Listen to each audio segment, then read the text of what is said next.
અત્યાર સુધી તમે જેટલી બાધાઓ મોનતાઓ નારિયેલો મોન્યા છે, મારા સાનિધ્યમાં આવો છો ને તો બધું માફ કરાવી દઈશ. બોલો વિશ્વાસ છે?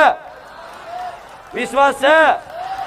તમારી માતાઓને કહી દઈશ કે જા તારા વડવા હોય જેટલા કદાચ ગુના કર્યા હોય, જેટલી મોનતાઓ બાધાઓ અને મોડવા કદાચ બાકી રહ્યા હોય, કોઈ વ્યવહાર બાકી રહી ગયા હોય, પણ આ તારા દીકરાઓને ખંચેરીને ખોરે લઈ લે, બધું છોડ દે, માફ કરી દે, જા. તો કાલથી તમારી માતા એ માફ કરી દે. કાલથી નવો હિસાબ ચાલુ કરવાનો, પણ નવા હિસાબમાં ક્યારેક પોતાની કુળદેવી જોડે માનતા રાખવી. અમને અનુભવ કેમ નહીં થતો?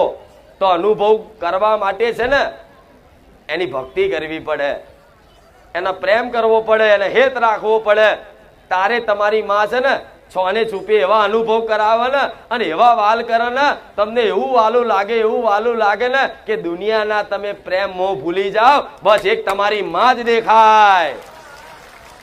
એનું નામ સાચી ભક્તિ કહેવાય, કે જેના વગર ચાલે નહીં. પણ એ જ તમારી કુળદેવી છે ઘેર. એ જ કુળદેવી માતાને કહીશ કે તારા દીકરાઓ તારી દીકરીઓ મારા સાનિધ્યમાં આવશે આશા લઈ, તો થોડી કૃપા જલ્દી કરી દેજે, જેથી હિંમત ના હારી જાય.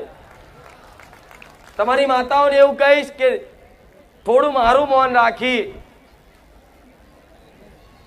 અને મારા રોમનું મૌન રાખી થોડી તારી વસ્તીને થોડી જલ્દી કૃપા કરી દેજે, જેથી તારી વસ્તી આવું દુઃખ જોઈ અને હિંમત ના હારી જાય, તૂટી ના જાય. તો તમારી માતાઓ શું કહે છે મને?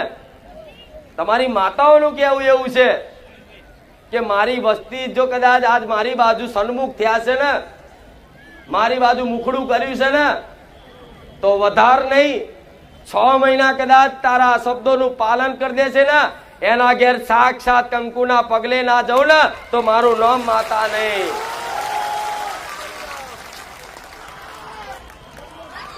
રામ સાક્ષાત કંકુના પગલે જવું, સાક્ષાત સપનામાં કદાચ ચામુંડનું રૂપ લઈને જવું, હરસિદ્ધિનું રૂપ લઈને જવું, શક્તિનું રૂપ લઈને જવું, જેની જેવી કુળદેવી છે એનો વાલ ચાલુ કરી દેશે ને તો છે ને કુખાર વેલડીનો પ્રેમ ભૂલી જશો. એનું કારણ છે કે તમારા માટે તો એક પારકું દેવ જ કહેવાય, સોલંકી પેઢીની માતા. તમે મને કે તમે કે તમારી વસ્તી મને કાયમ માટે પૂજવાની નથી, એટલે તો તમને મારા જેવી માતા આલું છું કે દીકરાઓ તમારી માતા ઘેર જ છે, બસ થોડી છે ને જોવાની દ્રષ્ટિ અને સમજવાની થોડી બુદ્ધિ લઈ લો. તમારી માં સાક્ષાત ના દેખાતી થઈ જાય મને માતાને કહેજો. ભલે રૂપિયા વાળો હોય કે ગરીબ હોય કે ગમે તે નાતનો જાતનો ગમે તે હોય, પણ જે આ મારી વાતનું પાલન રાખી વિશ્વાસ સાથે અમલ કરશે ને એને 6 મહિના નહીં થવા દઉં અને અનુભવ ના કરાવું મારું નામ મેલડી માતા નહીં. અને આજ કઈક ભાવિક ભક્તો એવા છે કે માં તારા પારે આવી અને એવા એવા અનુભવ થયા છે કે તારા સ્ટેજ ઉપર આવીને મર કહેવું છે, પણ મોકો મળતો. કઈક દીકરીઓને એવા અનુભવ છે કે માડી તારે પરચાની વાત ના થાય, સ્ટેજ ઉપર આવીને અમારા માઇકમાં કહેવું છે, પણ માં એવો મોકો મળતો તો ભલે અહીં આવીને કહેવાનો મોકો ના મળે, પણ જે હરખના ભાવથી કદાચ તમે રાજી થાવશો ને તો સમજી લો હું માતા તમારા એક એક મારા વખાણ કરેલા, મારા ગુણગાન ગાયેલા, મને યાદ કરેલું હું એક એક સેકન્ડ પલવારમાં દરેકનું ધ્યાન રાખું છું. કે કોઈ દીકરી મને દિવસમાં કેટલી વાર યાદ કરે છે કદાચ તમે ભૂલી જતા હશો, કદાચ તમે ભૂલી જતા હશો કે હું માતાના કેટલી વાર દિવસમાં યાદ કરું છું, પણ હું માતા તો છે ને હું ગણતરી સાથે રાખું છું કે આ દીકરાએ મને દાડામાં 100 વાર યાદ કરી, કે સોમવારે 100 વાર યાદ કરી, મંગળવારે 150 વખત યાદ કરી, બુધવારે 200 વખત યાદ કરી. એમ કરીને દરેક દીકરા દીકરીઓની ગણતરી રાખું માતા. અને જેમ જેમ દાડે દાડે દાડે એ કદાચ યાદ કરવાનું, એ સ્મરણ કરવાનું, મારું નામ લેવાનું દાડે દાડે વધતું જાય ને, અને પછી છે ને ગણતરી તમે ના રાખો કે હું માતાએ ના રાખું, 24 કલાક તમારા સ્મરણમાં હું મેલડી અને તમારી કુળદેવી ગુંજ્યા કરે. આટલે સુધી મારે પહોંચાડવાના છે બસ. પછી તો તમારે કશું જ નહીં કરવાનું, બધું જ માતાઓ કરશે. જેનું મન 24 કલાક પોતાની કુળદેવી અને મહારાજી કોઈ ગુરુ માતાને માનતા હોય એની જ યાદોમાં એને જ કદાચ સ્મરણમાં ગુંજ્યા કરતું હોય ને, અને ગુંજતા ગુંજતા એટલું બધું દાડે દાડે વધતું જાય ને, અને ધીરે ધીરે એક ખ્યાલ થઈ જાય મગજમાં, એક વિચાર બેહી જાય, પછી યાદ કરવાના ના હોય. 24 કલાક તમારા ખ્યાલમાં હું મેલડી તમારી કુળદેવી જ હોય.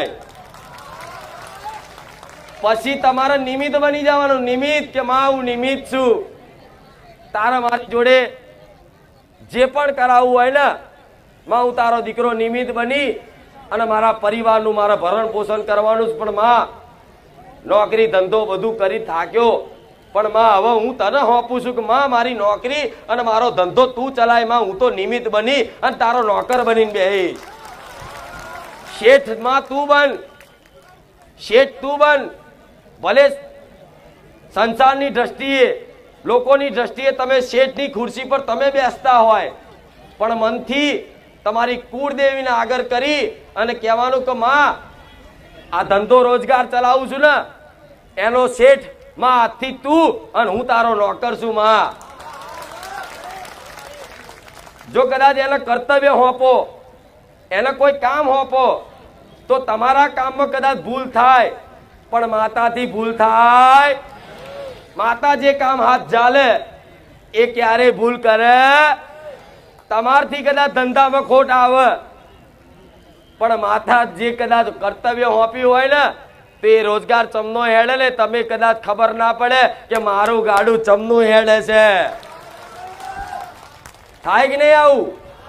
પણ માણસને કે હું કરું છું, આ હું નું અભિમાન મૂકી અને જે કરો ને એ તમારી કુળદેવીને અર્પણ કરીને કરજો. જો કદાચ ચમત્કાર જોવા હોય ને તો આ બધું કરવું પડે, તારે દેવી શક્તિના ચમત્કાર થાય. પછી ગ્રાહક બની નહીં, તમારી માતા જ આવે. કોઈ પાનનો ગલ્લો ખોલ્યો હોય કે કોઈ ચાની લારી હોય કે દુકાન કપડાની હોય, જો એ તમારી માતાને સોંપી દો ને તો એ તમારી માતા શું કરે? આવતા જતા લોકો જોતા હોય કે આજ કપડા લેવા કોણ નીકળ્યું છે, તો જોવા કે આટલા લોકો નીકળ્યા છે, લાવો મારી દીકરાને વસ્તી થોડી રોકડી કરાવી દઉં, ધંધો કરાવી દઉં. એટલે એ દુકાનદાર જે બી લેવા આવ્યા હોય ને એના મગજમાં વસીને તમારી માત લઈને આવે, ગ્રાહક બનીને આવે, અને સીધા એ બને, એનું નામ માતા બને કે નહીં? પણ આવો વિશ્વાસ હોવો. એક રવિવાર વાત કરી હતી ને ગયા રવિવારે કે મારા દીકરાને હું માતા ખૂબ ચાહું છું, મને બહુ વાલો મારો દીકરો, તે એને મારા વાલ કરવા હોય તો કઈ રીતે કરું? તો તમારા રૂપમાં વસીન કરાવું છું ને વાલ. એવી રીતે તમારા કોઈ પણ નોકરી ધંધો રોજગાર હોય એ તમારી માતાને સોંપી દો ને તો ગ્રાહક બનીને એ આવશે, અને એ ગ્રાહક બનીને આવે ને એ જ શેઠ બને તો એ ધંધો કોઈ નુકસાન થાય ના થાય ને? વિશ્વાસ છે ને? અરે તમે વિચાર કરો ખારું, દુકાનમાં માલ નહીં અને ચમનો ચાલે છે, તારે સમજી લેવાનું કે માની કૃપા થઈ. માતાએ કર્યું કેમની ખબર પડે? જ્યારે તમારી બુદ્ધિ બંધ થઈ જાય, ખારું આ ચમનું મારું ગાડું હેડે, તારે સમજી લેવાનું કે તમારી માં ચલાવે તમારું ગાડું. પણ ડગલે ને પગલે એના આગળ રાખી અને જીવનના કર્તવ્ય કરવા પડે. તમે તમારા પરિવારમાં જો કદાચ રહેતા હોય અને તમે ઘરના મોભી હોય, તમે તમારી પર જ તમારું ઘર સંસાર ચાલતું હોય, તમારી પત્ની હોય, છોકરા હોય, મા બાપ હોય, ભાઈ હોય કે ગમે તે તમારા પરિવારમાં તમારી જોડે જેટલા રહેતા તમારી પર જ એ ઘર ચાલતું હોય, તો એ તમારું કર્તવ્ય બને છે. ઘરના તમારી વિશે સારું બોલે, ખરાબ બોલે, જે બોલે પણ તમારું એ કર્તવ્ય ફરજ બને ને પરિવારનું ભરણ પોષણ કરવાનું. પણ પરિવારમાં ભલે 10 જણા હોય 15 જણા હોય અને 1 જણો કમાનારો હોય ને તો કદાચ ચિંતા ના કરતા એ કર્તવ્ય તમારી માતાને હોપજો. એવો વ્યવહાર તહેવાર સાચવી લેશે ને એ ગોળા વાત નહીં થાય. આજે ચિંતાઓ રાત દાડાના ટેન્શનો લઈને રાતે માણસોને ઊંઘ નહીં આવતી. કાલ શું થશે, કાલ શું થશે, કાલ શું થશે એની ચિંતામાં આજનું સુખ ખોઈ બેહસ. કાલ શું થશે, કાલ શું થશે એવી ચિંતાઓમાં આજનું સુખનું આનંદ માણસ લેતો. અત્યારનું જે હાલની પરિસ્થિતિમાં કદાચ તમે સુખી હોવ ને પણ કાલની ચિંતામાં તમે આજનું સુખ તમને સારું લાગતું. ભલે 32 જાતના ભોજન હોય આજે પણ ભવિષ્યની ચિંતામાં કાલની ચિંતામાં કદાચ જે ભોજન કરો ને તો એમાંય સ્વાદ આવે. તો આ વર્તમાન જ એ જ તમારું જીવન કહેવાય. શું કહેવાય? હાલ વર્તમાન છે ને, વર્તમાનમાં જે જીવો છો ને હાલ એ જ તમારું જીવન છે. ના ભૂતકાળ નહીં ના ભવિષ્ય, ખાલી વર્તમાન તમારી માતાના યાદગીરીમાં એના સ્મરણ કરી એની ભક્તિ કરી અને એની આગળ કરી અને જીવન જીવવાની શરૂઆત કરશો ને તો ભવિષ્ય નિર્માણ તમારી માં કરશે. જેની તમને જરૂરિયાત હશે, જેના જીવનમાં તમારી આવશ્યકતા હશે એ બધી વસ્તુ તમારા ઘેર તમારી માતા જો પૂરું ના કરી આલે મને મેલડીને કહેજો. હું ખોટી લાલચ નહીં આલું પણ દેવી શક્તિ શું કરી શકે ને એ તો એની ભક્તિ કરી જોવો ને તારે ખબર પડે કે માતા કોને કહેવાય. તેવો વિશ્વાસ તમારે રાખવો તો થાય. પછી ખાલી બેહી રહો માતાને ભરો કે માતા તું જોણે તું જોણે તું જોણે, પણ જોડે જોડે માતા એ ધર્મ છે. ધર્મ તો મળ્યું પણ તમારું કર્મ કરવું એ તમારું કર્તવ્ય નહીં, તમારી ફરજ નહીં. તમને કદાચ નોકરી ધંધો કરો કદાચ સફળતા ના મળે, જે પ્રમાણની મહેનત કરો છો રાત દાડાની ઉજાગરા કરીને ગમે તેવી મહેનત કરો કદાચ એમાં કદાચ તમને ના મળે ને તોય નિરાશ નહીં થાય. તમારી મહેનત ચાલુ રાખજો. આજે ને કાલે તમારી માં સમય ચોગડિયા જોઈ એ બધી મહેનતનું ફળ ના હાલત મને મેલડીને કહેજો. પણ માણસ શું કરે, માણસ શું કરે, શેત દુઃખ પડે નહીં એટલે તરત અધર્મનો માર્ગ ઝાલી લે. શેત પૈસા ખૂટી પડે એટલે તરત બેઈમાનીનો રસ્તો ઝાલી લે. આ તમે જે જે ગલતીઓ કરો છો ને હાલ સુખી થવા કે લાઈન અત્યારે મારું સારું થઈ જશે ને કાલની ચિંતા નહીં કરવી, પણ અત્યારનું સારું કરવામાં છે તમે નવું બીજ રોપો છો કર્મનું. અત્યારે સારું કરવા માટે જે કદાચ તમે અધર્મનો માર્ગ અપનાવો છો, બેમાનીનો માર્ગ અપનાવો છો, છુપે છો અને ચોરી કરો છો, ચોરીની ભાવનાઓ રાખો છો અને કોઈને છેતરપિંડી કરી ગમે તે આડાવડા કદાચ ધંધા કરીને કદાચ એ પૈસા કમાવાનું કરી અને આજે સુખી થવા માંગો છો તો ભલે આજે તમે સુખી થઈ જશો થોડોક ટાઈમ દેખાવતા પૂરતા. સમાજમાં ખબર પડી જશે કે ના આની જોડે ગાડી છે, હોનું છે, બંગલો છે, બધું છે, પણ વધાર નહીં. એ તમે છે ને નવા કર્મનું બીજ રોપી દીધું. એ વધારે ને વધારે 5 વર્ષ અને એનાથી વધારમાં વધારે 10 વર્ષ, 10 વર્ષ પછી એવા દાડા આવે ને ગોળા કે તમે એવા રોગથી ગ્રસિત થઈ જાઓ અને સમાજ પરિવાર તમારો હાથ છોડી દે અને રીબાઈ રીબાઈ મરો. મારો ભગવાનનો વિધાન આવો છે. એટલે જે મળે છે એમાં સંતોષ રાખી જીવન જીવશો ને તો મારા જેવી માતા તમારું સંગ કરશે. પેલા રવિવાર વાત કરી હતી ને જેની જેટલી ઈચ્છાઓ વધારે એટલો માણસ દુખી, જેની જેટલી ઈચ્છાઓ ઓછી એટલો માણસ સુખી.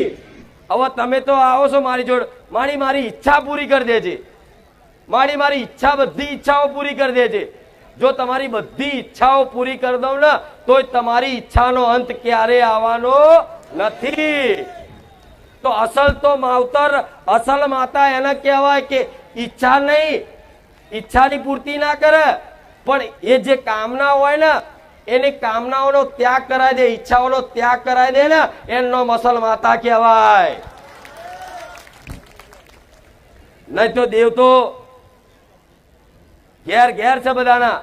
નારિયેળ મોનો કોમ થઈ જાય, નારિયેળ મોનો કોમ થઈ જાય, ચૂંદડી મોનો કોમ થઈ જાય, તો આખી જિંદગી શું આ વેપાર જ કરશો દેવ જોડે?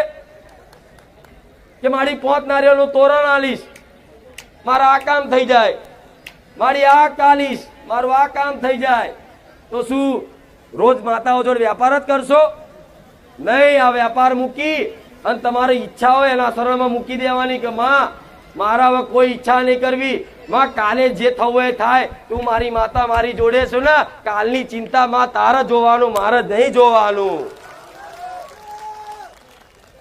અને અત્યાર હાલની પરિસ્થિતિમાં જેવી રીતે તમારું ઘર ચાલે છે એવી રીતે તે કષ્ટી બેઠી નહીં, થોડોક સમય કદાચ એના ભરોસે કાઢી લો ને તો આ સમય ઓટોમેટિક નીકળી જાય ને, અને પછી તમારી માં એવો સમય લાવે ને કે ક્યારેય દુઃખના દાડા ના આવે. તો તમે તો મારી જોડે આવો છો તો કઈક વસ્તુ માંગવા, મારી આ થઈ જાય, ગાડી આવી જાય, બાઈક આવી જાય, નોની નોની નોની વસ્તુ માગી માગી અને ઈચ્છાઓ કરો છો, કામનાઓ કરો છો. પણ હું માતા તો એવું કહીશ કે આ બધી ઈચ્છાઓ મૂકી દેવાની એક બાજુ. ઈચ્છા રાખો તો તમારી કુળદેવીની રાખો કે મારે મારી કુળદેવી જોઈએ છે બસ, અને એ મળી જશે ને તો કોઈ વસ્તુ આમ હાથ લોબો કરવાની જરૂર પડશે. આ તો જે માતાનું બની ગયું હોય, જે 24 કલાક માતા માતા નોમ દઈને રટણ કરતો હોય અને માતાના માર્ગ ઉપર હેરતો હોય ને, એના આવા અનુભવ ખબર પડે કે માતા કોને કહેવાય અને શું કહેવાય. અનુભવ કરવો છે ને? હા, તો પછી આવી રીતે રોજ રોજ રોજ રોજ નવી નવી માગણીઓ કરી અને મારા જેવી તો માતા ગોડી છે, જે માગો એ બધું મળે છે, તમે જાણો છો, દરેકને અનુભવ છે. પણ મને તો ક્ષેત કાલાવાલા કરશો તમારું કોમે થઈ જશે. પણ હું તમને શીખવાડું છું કે દીકરાઓ, વસ્તુ માટે માતાની ભક્તિ ના કરશો. આ વસ્તુ બાઈક સાધન ગાડી બાડી તો કાલે એન્જિન બગડશે ને તો ગાડી લીલી છે ને 5 વર્ષ પછી બધું એન્જિન બેન્જિન બધું ઠાઠિયું થઈ જશે અને ચોય કબાડી પડ્યું હશે.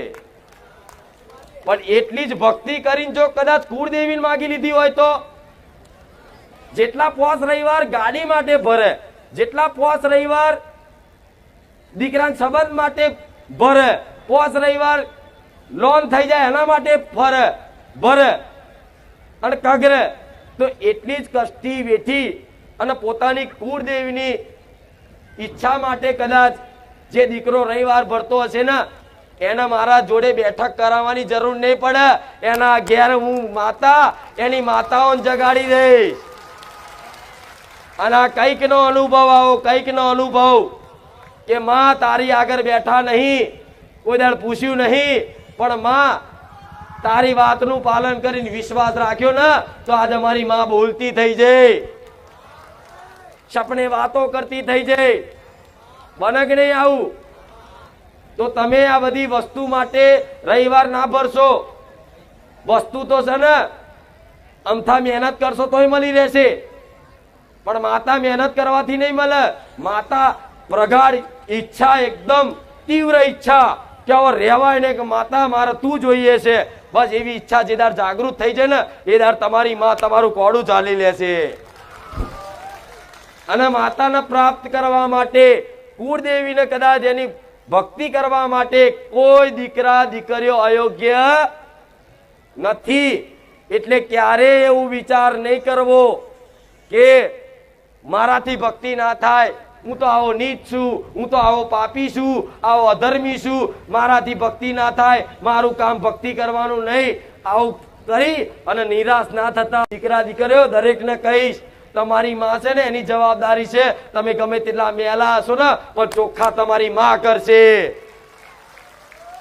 આજ કઈક નિરાશ એટલે થઈ જતા હોય છે કે મારી આમાં ભક્તિ કરવી ને પણ મારું મન સારું નહીં, મારા વિચારો સારા નહીં, આળસ ગમતું નહીં. તો બધાને આવું થતું હોય શરૂઆતમાં, પણ છતાંય તે એવી પરિસ્થિતિ ભાઈ તે કદાચ તમારી માતાને પ્રાર્થના કરે જ રાખો જીવ આળસ આવો કે વિચાર આવો કે ગમે તે, પણ તમારી માતાને કગરે રાખો ને મારા જેવી માતાને મોને રાખો ને, એક દાડો તો તમારી માં છે ને જોઈ લે કે દીકરાને ખરેખરમાં મારી ભક્તિની ભૂખ જાગી છે, કે દીકરીને મારી ભક્તિની ભૂખ જાગી છે.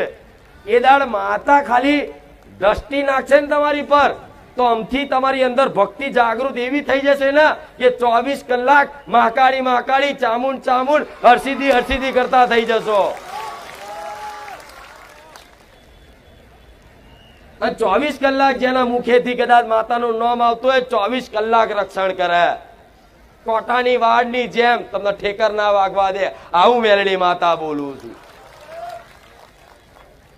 અને કદાચ ઠેકર વાગી જાય ને તો વધારે નુકસાન થવાનું હોય ને તો આટલામાં પતાવી દે એ તમારી માં. માતા ભક્તિ કરતા નુકસાન આવે તે, પણ કદાચ મોટું થવાનું હોય નોનામ પતાવી દે એ તમારી માતા. પણ ભક્તિ આલું છું તમારી માતાની.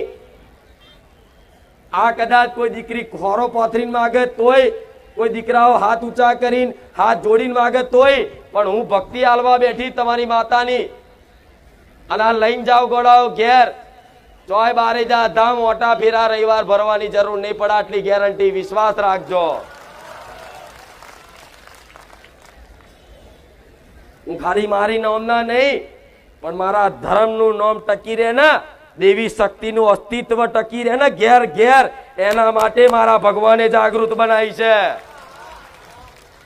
નહીં તો લોકો આજે માતાઓને ખાલી નોની અમથી કોમ વાળી સમજી લીધી હતી બધાએ કે માતા એટલે શું, નારિયો લાલન કોમ કરી આલે, ના થઈ જાય તે થઈ જાય. અરે માતા તો એ છે તમારો જન્મથી લઈ અને છેક મોક્ષ સુધી તમારી માં તમારી કુળદેવી જોડે જોડે રહે. એ ઉદ્દેશ પૂરો કરવા માટે તમારી જોડે જ રહેતી હોય 24 કલાક. પણ દીકરાનો માર્ગ અવરો હોય. તમારે ખરેખરમાં તમારી માતા સિવાય તમારો કોઈ માર્ગ હોવો જોઈએ. તો કે મારી ભક્તિ જ આખો દાડો કરીશું તો કામ ધંધો કોણ કરશે, આવો પ્રશ્ન થતો હોય. દીકરી એવું કે મારી આખો દાડો ભક્તિ જ કર્યા રાખીશું તો અમે ઘરનું કામ કોણ કરશે, આવા પ્રશ્ન થતા હોય ને તો છે ને જે બી કાર્ય કરો ને એ તમારી માતાને સમર્પિત કરી દેવાનું. કે કોઈ દીકરી રસોઈ બનાવે ને તો માતાને એવું કહે કે માં હું રસોઈ બનાવતા બનાવતા તને યાદ કરું છું, પણ રસોઈ બને એટલે માં પેલી હું તને ધરાવું છું. તો એ રસોઈનો જેટલો ટાઈમ બનાવશો ને એ બધો તમારી માં ભક્તિ ગણી લેશે. કોઈ દીકરો નોકરી કરતો હોય ને 8 કલાક તો 8 કલાક નોકરી કરો ને તો નોકરીમાં તે કદાચ અમથા ગપ્પાડા મારો એના કરતા માતાની કોઈ ભજન સાંભળો, પ્રવચન સાંભળો, સ્તુતિ સાંભળો, એ બધું સારું સારું જ્ઞાન સાંભળવાનું મન થાય એ રીતે સાંભળી રાખો ને તો 24 કલાક તમારી માતાની ભક્તિ આ ભક્તિ જ કહેવાય છે. પછી કે મઢમાં બેસી રહેવાનું હોતું, પછી તને કે પેલાના ગઈડ્યા 12 મહિને દીવો કરતા તોય માતા હાકા પાયે રહેતી, અને રોજ અખંડ કરે છે તોય માતાઓ બોલતી, કૃપા કરતી. એનું કારણ શું, ગઈડ્યા ભલે તમારા 12 મહિને એક જ વાર કરતા, પણ 24 કલાક કદાચ ખેતી કરવા જાય ને તોય માતાને જ આગળ રાખે. કોઈ વ્યાપાર ધંધો કરવા જાય ને તોય માતાનું નામ હોય. કોઈ ગામે મળે ને તોય કે જય મા કાળી, જય માતાજી, રામ રામ. જોયું છે ને આ બધું પહેલાના જમાનામાં. ગમે તો ચોક મહેમાન ગતિએ જાય ને તોય કે છે કે રામ રામ, જય માતાજી, આવું બધું બોલતા. એટલે એમના મુખેથી 24 કલાક માતાનું નામ ને એમનું સ્મરણ રહેતું ને એટલે માતાઓ 24 કલાક. કોઈ કહે છે કે અમારા બાપ દાદાને પાઘડીએ માતા હતી, કોઈ કે અમારા બાપ દાદાના કોડે માતા હતી, કહે છે ને આવું બધું. કોઈ અમારા બાપ દાદા કંડિયામાં માતા હતી, આ બધું કહે છે ને. તો તમારી માતાઓને મોટા મઢ નહીં જોતા, તમારા વડવાઓની પાઘડીએ રમવા વાળી તમારી માતાઓ છે. અને એ પાઘડી એવી માતાને કદાચ પાઘડીમાં રાખે ને તો તમારા એ વડવાઓનું પાઘડી ક્યારે કોઈના શરણમાં ના પડવા દે, એ તમારી માં છે. પણ આવો હેત ને પ્રેમ જોઈએ છે માતાઓનો, તારે કૃપા થાય. એમને એમ થાય મારી અમારે બધું કરું પણ અમને કશું આવડતું નહીં, એટલે વિધિની જરૂર નહીં. આમાં આમાં કોઈ વિધિની જરૂર કે આ રીતની વિધિ કરો તો કુળદેવી પ્રસન્ન થાય, 5 ચાંદલા કરો, સાથીઓ દોરો તો જ પ્રસન્ન થાય. અરે કોઈ દીકરાને સાથીઓ ઊંધો દોરતા આવડે ને તો એ માતા સ્વીકાર લે કે દીકરાને ભલે હજુ જ્ઞાન નહીં પણ એનો ભાવ ચોખ્ખો છે. તો મિત્રો તમે કુંખાર મેલડીમાં માનતા હોય, તમારી કોઈ પણ બાધા હોય કે કોઈ પણ પ્રકારની પૂર્વજોની કોઈ પણ એવી વસ્તુ હોય મિત્રો, તો મા મેલડી જરૂર માફ કરશે મિત્રો. મા મેલડી પર ભરોસો રાખજો મિત્રો. કુંખાર મા મેલડી ખૂબ જ તાકાતવર છે મિત્રો. તેણે કીધું કે હું બધી વસ્તુઓ માફ કરાવી દે. જય હો મેલડી, જય હો કુંખાર મેલડીમાં. તો મિત્રો આ વિડીયોમાં તમે જોયું કે કુંખાર મા મેલડીએ સાક્ષાત આવીને કહ્યું કે હું જો કોઈ પણ હશે વસ્તુ તે હું માફ કરાવી દે, પૂર્વજોની કોઈ બાધા રહી ગઈ હોય તે પણ માફ કરાવી દે મિત્રો. તો આપણા આ વિડીયોને શેર કરજો મિત્રો એવા દુઃખી લોકો સાથે કે જે જોઈએ એટલે તેમનું દુઃખ થોડુંક હળવું થાય મિત્રો, અને તે પણ આ રસ્તો અપનાવે. જય મા મેલડી, જય કુંખાર મેલડી. તો આજના વિડીયોમાં તો મિત્રો એટલો. જો તમને વિડીયો પસંદ આવ્યો તો વિડીયોને લાઈક કરી ચેનલને સબસ્ક્રાઈબ કરવા નમ્ર વિનંતી.